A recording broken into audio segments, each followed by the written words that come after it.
이 시간에는 성경 말씀 디모데후서 2장 3절로 4절을 중심으로 해서 성도의 한시적인 고난에 대해서 상고하는 어려움기를 원합니다. 어떤 사람이 시리아를 여행하던 중에 한 양치기가 걷지 못하는 양의 먹이를 주고 있는 것을 봤습니다. 그 사람이 양치기에게 물어봤습니다. 왜 양의 다리가 부러졌습니까? 구덩이 빠졌던가요? 아니면 다른 짐승의 다리를 부러뜨렸습니까? 그러자 양치기는 태연하게 말하는 것입니다. 내가 부러뜨렸죠. 이 양이 못되게 굴어서요. 이 양은 저를 목자로 여기지 않고 또 양들과 같이 있으려고도 하지 않았습니다. 그러나 다리가 부러져 꼼짝할 수 없는 상태에서 먹이를 매일 주면 다리가 회복될 쯤은 나를 목자로 알고 따르고 양들과 어울리게 되겠지요. 인간이 된 하나님의 징계도 이와 같습니다. 시편 119편 67절에 기록하기를 고난당하기 전에 내가 그를 행하였더니 이제는 주님 말씀은 지키나이다 라고 하였습니다. 그렇습니다. 우리는 다 양 같아서 그릇 행하여 제 길로 갔다가 고통을 받고 돌아온 후에야 하나님 말씀을 순종하게 됩니다. 이러한 고통의 특징은 성경 세 가지를 발췌하여 살펴보면 이렇게 대변할 수가 있습니다. 그 첫째는 잠시 동안 받는 것입니다. 두 번째는 그리스도의 군사로 받는 고난입니다.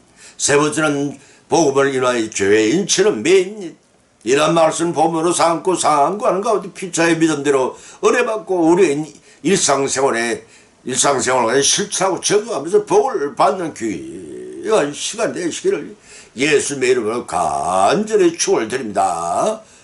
첫 번째는 심한 고통을 받기도 하지만 잠시 동안 받는 것이라 했습니다.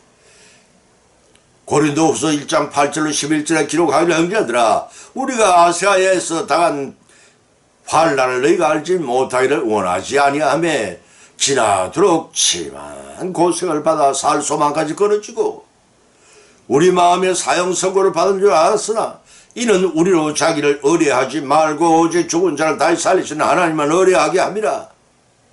그가 이같이 큰 사망에서 우리를 건지셨고 또 건지시리라.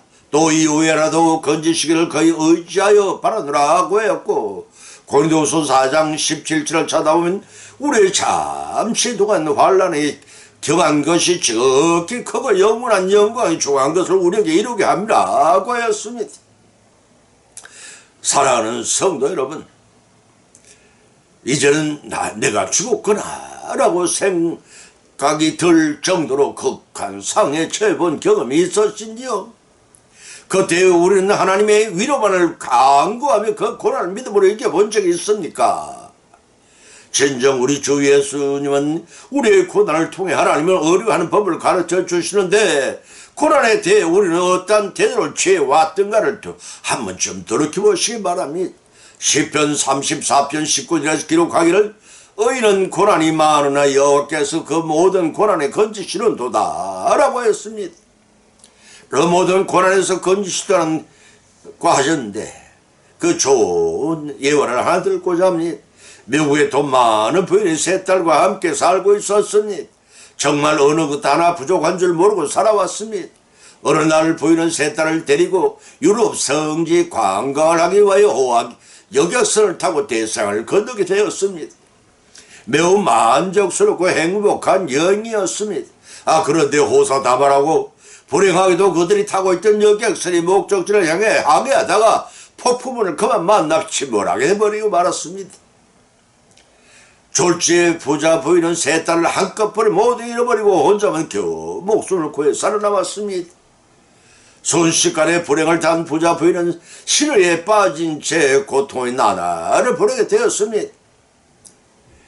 극한의 회의에 빠져있던 어느 날 부자 부인은 이웃에 사는 그리스천으로부터 전도를 받게 되었습니다.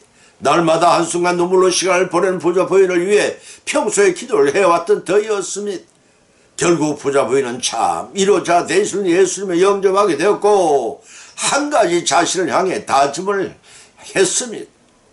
이 세상에 부모가 바르게 자라지 못한 아이들이 많은데 내 딸을 잃었다고 마냥 슬픔에 빠질 수만은 없지. 먹고 말고 이제 딸들 대신에 부모를 잃은 아이들을 기르도록 하자. 그렇게 결심한 그녀는 잘 준비한 성지 예루살렘에 정착하면서 아메리칸 캐런이라는 유명한 고아원과 타가서를 세웠습니다. 때로는 원치 않는 심한 고통을 받는 삶이 찾아오기도 하지만 그 고통은 잠시 맞는 것이었습니다. 부자 부인은 오히려 고통을 떨쳐버리고 고난 중에 있는 자들을 도움으로써 이웃 사랑을 실천해 나가는 기쁨을 축복으로 받았습니다. 비록 창졸간의 세 딸을 바다에 수장시키는 비극을 당했지만 그 부자 부인은 자신이 겪은 고난을 통해 하나님이 주시는 참 위로가 무엇인지를 깨닫기 시작했던 것입니다. 이처럼 때때로 우리가 받는 심한 고난은 하나님께서 더 큰 은혜와 축복을 내리시려고 주시는 고난인지라 영원히 계속되지 않고 잠시 동안 받게 하신다는 사실임이 이때를 인내로 통과해야 합니다. 이를 믿고 오히려 고난이와 기쁨을 맞이하고 절반을 통과하여 예비하신 하나님의 복을 받으실 우리 모두가 되시기를 예수님의 이름으로 축을 드립니다. 두 번째는 그리스도 군사로서 받는 고난에 살펴봅니다. 디모데후서 2장 3절로 4절을 찾아보면 기록하기를 네가 그리스도 예수님이 좋은 군사는 나와 함께 고난을 받을지니 군사로 다니는 자는 자기 생활에 얽매이는 있는 자가 하나도 없나니 이런 군사로 모집한 자를 기쁘시게 하려 함이라고 기록하고 있습니다. 주님은 우리 성도들 복음을 전파하는 군사로 부르셨습니다. 그런 막중한 임무를 띈 우리는 어떤 모습들이십니까? 모집한 예수님의 충성된 자들이라 생각하십니까? 아니면 자기 생활에 얽매이지 않고 얽매고 있지 않은지 돌이켜보십시다. 또 우리를 군사로 모집한 주님께 기쁨은커녕 게으른 군사에 쓸모없는 군사로 드러나고 있지 않은지 한 번쯤 다시 돌이켜보시기 바랍니다. 모름지기 예수 그리스도의 군사된 성도들은 이 땅에서 구원받은 하나님의 백성들입니다. 그들은 하나님의 축복을 누릴 뿐 아니라 하나님의 군사로 사다 및 그 약한 영들과 영적 싸움을 하여 천국을 향해 가는 자들입니다. 이러한 성도들이 그리스도의 군사로 이 땅의 영적 싸움을 하는 동안에 취해야 할 10가지 자세를 성경에서 발차여 열거하면 이러합니다. 첫째는 고린도후서 2장 14절을 통해 그리스도 안에서 승리함을 믿으며 싸워야 한다는 것입니다. 두 번째는 고린도후서 10장 2절로 5절을 통해서 육체로 싸우지 않고 하나님이 주시는 영적 무기로 싸워야 한다는 것입니다. 세 번째는 에베소 5장 10절을 통해 주님이 기뻐하시는 방법으로 싸워야 한다는 것입니다. 네 번째는 에베소서 6장 10절로 17절을 통해 하나님의 전신갑주를 입고 강건하게 싸워야 합니다. 다섯 번째는 디모데전서 1장 18절을 통해 가르침을 받은 말씀은 선한 싸움을 싸워야 합니다. 여섯 번째는 디모데후서 2장 3절을 통해 고난까지도 감수해야 한다는 것입니다. 그 여덟 번째는 디모데후서 4장 7절로 8절을 통해 의의 면류관을 사모하며 처우까지 싸워야 합니다. 그 아홉 번째는 히브리서 10장 38절을 통해 믿음으로 싸우고 결코 뒤로 물러서지 않아야 합니다. 그 열 번째는 베드로전서 5장 8절을 9절을 통해 믿음을 굳게 하여 악한 대적들을 물리쳐야 합니다. 디모데전서 6장 11절에서도 기록하기를 믿음의 선한 싸움을 싸우라 영성을 취하라 이를 위하여 네가 부르심을 입었고 많은 정인 앞에서 선거하였도다 라고 하였습니다.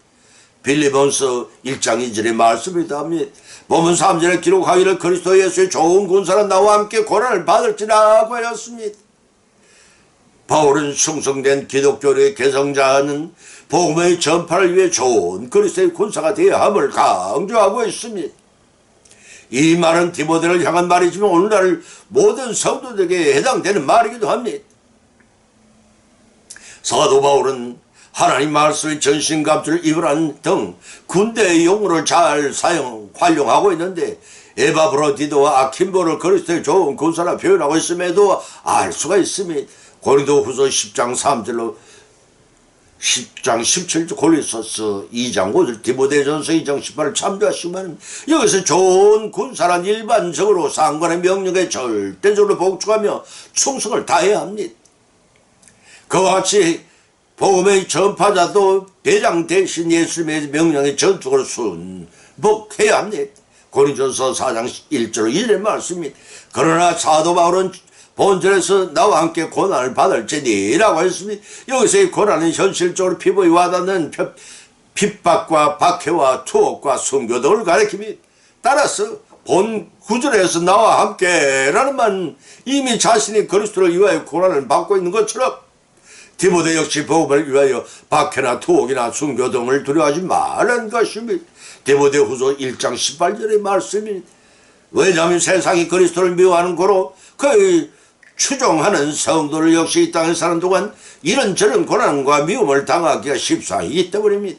요한복음 15장 18절 19절입니다. 따라서 이와 관련한 사도 바울은 로마서 8장 17절에서 우리가 그리스도와 함께 영광을 받기 위해 고난도 함께 받아야 될 것이다 고 했던 것입니다. 그러므로 군사로 다니는 자는 자기 생활에 얽매이는 자가 없나니 이런 군사로 모집한 자를 기쁘시게 하려 함이라고 본문 4절에 또한 밝혀주고 있습니다. 그러한 의미에서 우리는 예수를 대적하는 모시는 그분의 군사들입니다. 군사는 충성하는 것이 주된 임무입니다. 때문에 영적인 최후의 싸움에 승리하면 대장 대신 예수로부터 승리의 보상을 당연히 받을 것입니다. 그때를 생각하며 군사된 자로서 고난을 감수하십시다. 마침내 부단한 마귀와의 싸움에 승리하여 주님의 영광에 참여하는 우리 모두의 승리하는 믿음 생활 되시기를 예수님의 이름으로 간절히 축원을 드립니다. 세 번째는 의를 인하여 핍박을 받는다고 했습니다. 베드로전서 3장 14절 16절을 찾아보면 그러나 의를 위하여 고난을 받으며 복이 있는 자니 저희의 두려움을 두려워 말며 요동하지 말고 너희 마음에 그리스도를 주로 삼아 거룩하게 하고 너희 속에 있는 소망에 관한 이유를 묻는 자에게 대답할 것은 항상 예비된 온유와 두려움으로 하고 선한 양심을 가지라. 이는 그리스도 안에 있는 너희 선행을 욕하는 자들을 그 비방하는 일에 부끄러움을 당하게 하려 함이라고 밝혀놓고 있습니다. 욥처럼 무엇 때문에 고난을 당하는 그 이유도 모른 채 당하는 고난도 허다합니다. 그러나 본문에서는 의를 인하여 핍박을 받는다고 하였으며 당시에 산발적 인간 하나 이방인들로부터 핍박을 받았지만 장차 로마 제국의 대대적인 박해를 당할 상황에 처해 있었습니다. 이때를 대비하여 사도 베드로는 본문 13절 7절을 통해 두 가지 방법을 제시하고 있습니다. 그 첫째는 핍박자들을 두려워 말고 더욱 적극적으로 선행하며 선한 양심을 가지라는 것입니다. 그들이 성도를 핍박하는 것은 결국 배후에 있는 사단의 초종 때문입니다. 어찌하든지 성도들이 선을 버리고 악에 빠지는 그리스도를 부인하고 구원의 길을 쓰나도록 하기 위함인 것입니다. 따라서 성도들은 이러한 핍박자고 배후에 있는 사단의 괴계를 간파하고 고난을 받을 때 오히려 더욱 적극적으로 선을 행함으로써 그들을 물리쳐야 합니다. 선을 행하면서 받는 고난은 결코 두려워 말고 견고히 하는 연단의 방편으로 삼아야 합니다. 그 두 번째는 대적이 핍박에 올 때 오히려 그 핍박자들에게 복음을 전파하는 계기로 삼으라는 것입니다. 15절의 말씀입니다. 다시 말해서 극심한 박해 속에서 신앙을 끝까지 버리지 아니하고 오히려 적극적으로 대처해 나갈 때 의아해야 할 것입니다. 도대체 성도들이 무슨 소망을 가지고 있게 핍박을 감내하는가의 의문을 물어볼 때 답변할 수 있는 준비를 해야 합니다. 바람이 불지 않으면 소망의 전성항에 쉬이 도착할 수 없음을 알려줘야 합니다. 연단의 핍박의 바람이 몰아칠수록 소망의 항구에 빨리 도착하는 원리들을 그들은 모르고 있기 때문입니다. 본문 14절에서 분명히 베드로 사도는 의를 위하여 고난을 받는 자를 복이 있나니 라고 하였으면 여기서 의란 사람이 행해야 할 도리를 가르치는 말이지만 성경적으로는 성도가 마땅히 행해야 할 하나님께 대한 도리를 가르치는 말이기도 합니다. 독생자를 죽이시기까지 우리를 사랑하시는 하나님이 원하시는 뜻은 잃어버린 낙을 되찾아 영생봉을 누리게 하시는 데 있습니다. 그 목적을 달성하는 것이 곧 하나님에 대한 성도의 도리인 것입니다. 그러한 의를 위하여 고난을 받는 것은 당연한 것이지만 하나님께서 고난 끝에 인내로 천성에 도착할 성도들을 위해 영생의 복을 누리는 멸류관을 하사하시는 복을 준비하고 계시다는 것입니다. 그렇기 때문에 우리는 핍박과 박해의 태풍이 몰아칠수록 더욱 천성의 항구에 빨리 도착할 걸 기대하고 선행을 베풀어 인내로 그 기간을 성도로 이끌어 나가야 합니다. 그런 맥락에서 베드로전서 3장의 백미는 악을 악으로 욕을 욕으로 갚지 말고 도리어 복을 빌라, 이는 이를 위하여 너희가 부르심을 입었으니 이는 복을 유업으로 받게 하려 하십니다 하는 말씀을 우리는 찾아볼 수가 있습니다. 물론 이 말씀은 예수님의 산상수훈의 말씀을 반영한 것이기도 합니다. 마태복음 5장 39절의 말씀입니다. 그렇기도 하지만 이를 위해 우리가 주님의 부르심을 입었다는 사실을 잊어서는 결코 안 될 것입니다. 왜냐하면 하나님은 그리스도 예수님 안에서 죄인들에게 은혜를 베푸시고 축복을 주었습니다. 그와 같이 성도들도 우리에게 범죄한 자들에게 서로 갚아 화평을 이루라는 것입니다. 이것이 우리를 부르신 목적이라는 것을 아시고 의를 위하여 핍박받을 때 악을 악으로 갚지 말고 오히려 적극적인 선행을 베풀어 성리하시는 우리 모두가 되시기를 예수님의 이름으로 간절히 축원을 드립니다. 결론을 맺습니다. 오늘의 본 말씀을 상고하는 가운데 피차의 믿음대로 어린을 받아 고통한 세 가지 교훈을 받은 줄 압니다. 그 첫 번째는 성도들이 한시적인 고난은 심한 고통을 받기도 하지만 잠시 받는 고난이란 사실입니다. 이러한 환경에 처해질 때마다 다음 단계의 믿음과 복을 주시게 한 과정임을 아시고 오히려 감사해야 한다는 것입니다. 그 두 번째는 성도들의 한시적인 고난은 그리스도 군사로 받는 고난입니다. 주님을 믿는 이들은 누구든지 모두가 주님의 복음을 전파하는 특수 군사들입니다. 주님을 위해 고난을 받으면 주님의 재림때에 영광에 참여하고 온전한 구원의 복을 받는다는 사실입니다. 그 세 번째는 성도의 한시적인 고난은 의를 위하여 핍박받는다는 것입니다. 고난을 당할지라도 소동하지 말고 오히려 하나님의 뜻을 이루기 위한 고난이라면 인내로 그때를 통과하여 그때의 그들의 성도들에게 영생 중에 복을 누리게 하시는 그 복을 성취하게 하실 것입니다. 이러한 교훈을 받은 것으로 거치지 마십시다. 우리의 실생활을 일하는 밭에 심고 풍족한 결실을 거두어 하나님으로부터 칭찬과 상급을 풍성히 받으시는 우리 모두의 여성이 되시기를 예수님의 이름으로 간절히 축원을 드립니다. 찬송가 380장을 올리겠습니다.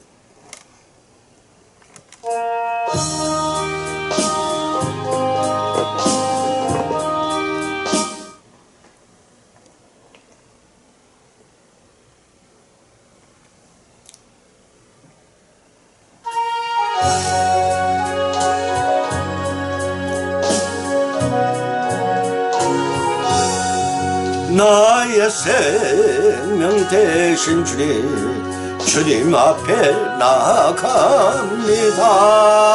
주님 흘린 보혈로 정케 하사 받아주소서. 날마다 주님 찬송하겠네.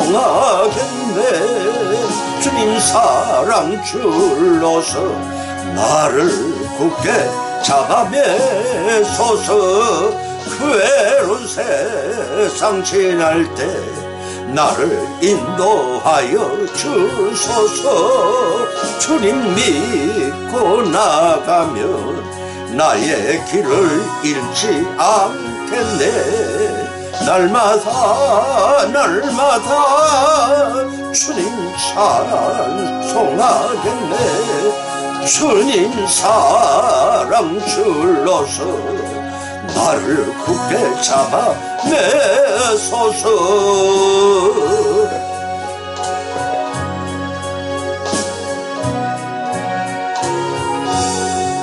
세상 살아갈 때에 주님 더욱 사랑합니다. 밝고 빛난 천국에 나의 영혼 들어가겠네. 날마다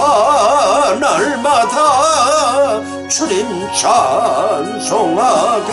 아멘. 주님 사랑 줄로서 나를 굳게 잡아내소서.